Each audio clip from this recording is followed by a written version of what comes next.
Des progrès pour les opérations du cœur. De plus en plus d'hôpitaux de la région se dotent de salles hybrides, à la fois salles de soins et blocs opératoires. On va parler des bénéfices pour les patients avec le docteur Saïd Ghostine. Bonjour, vous êtes le cardiologue.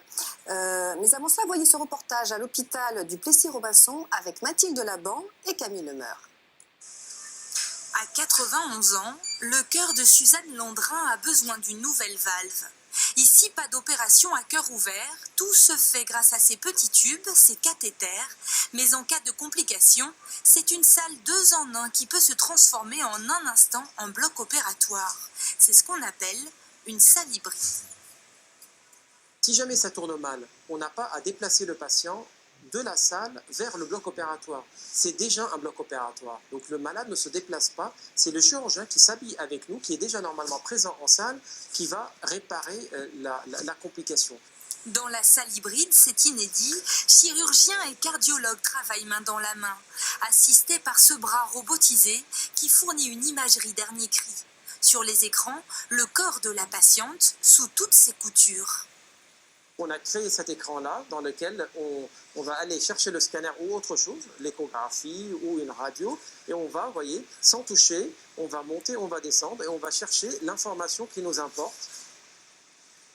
Ça, c'est le 3D avec l'image du cœur et du thorax que je vais tourner. Et je vais avoir dans cette salle hybride accès à toutes les images fournies sur ce patient-là. Cette technologie de haute précision, c'est dans cette usine qu'on la produit pour le monde entier. Une centaine de salles hybrides sortent des chaînes d'assemblage tous les ans. En Île-de-France, il n'y en a que 5, mais ce n'est qu'un début.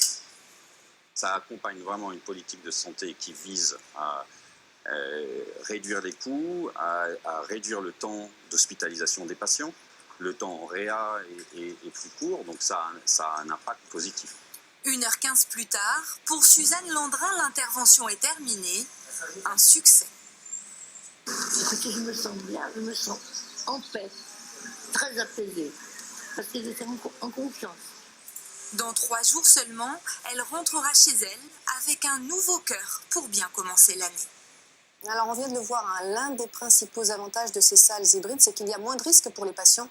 Exactement. Tout est fait pour le patient, à la fois en matière de sécurité et en matière de performance, à la fois diagnostique et thérapeutique.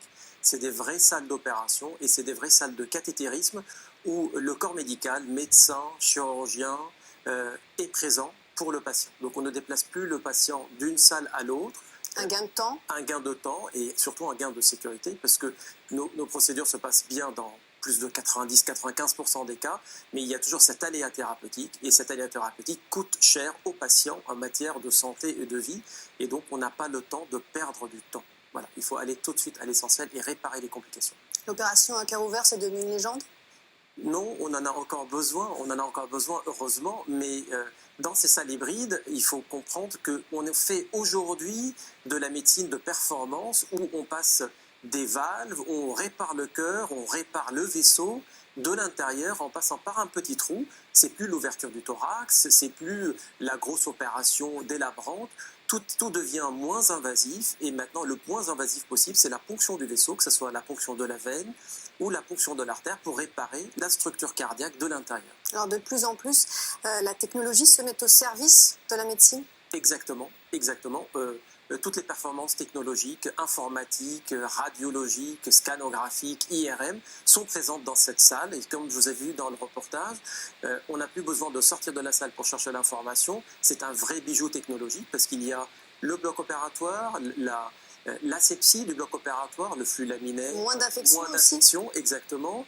La salle de cathétérisme avec la source de radiologie et vous avez en plus une multitude d'informations qui vous viennent dans la salle où on n'a pas besoin de toucher les écrans et on a accès au scanner du patient, à l'IRM du patient, à l'échographie du patient pour prendre l'information qu'il nous faut à un temps précis parce qu'on n'a pas le temps d'aller sortir quand il y a une complication. Et surtout pour les patients âgés, comme on l'a vu dans le reportage, ils sont évidemment beaucoup plus fragiles. Exactement. C'est la technique de la valve sans ouvrir la cage thoracique, la réparation de la valve aortique est une invention française. Hein, et donc on passe par l'artère et on monte cette valve ratatinée, on la pose à la place de la précédente en l'écartant. Et cette technique-là se fait sur des gens âgés qui ne peuvent pas supporter une chirurgie à cœur ouvert. Et maintenant, de plus en plus, chez des gens qui ont des risques, comme on dit, intermédiaires, où s'adresse pas qu'aux malades qui sont récusés ou contre-indiqués à la chirurgie. Alors pour l'instant, il n'y a que 5 salles mais, dans les hôpitaux de la région, mais il pourrait y en avoir plus dans les prochaines années. Exactement, le but c'est de développer, parce que ce qu'on est en train de vivre aujourd'hui, c'est la révolution de la médecine interventionnelle, où c'est plus que de la chirurgie, c'est de l'intervention d'excellence qu'on est en train de faire. Merci, docteur Saïd Ghostine, d'avoir répondu à nos questions. Merci de l'invitation.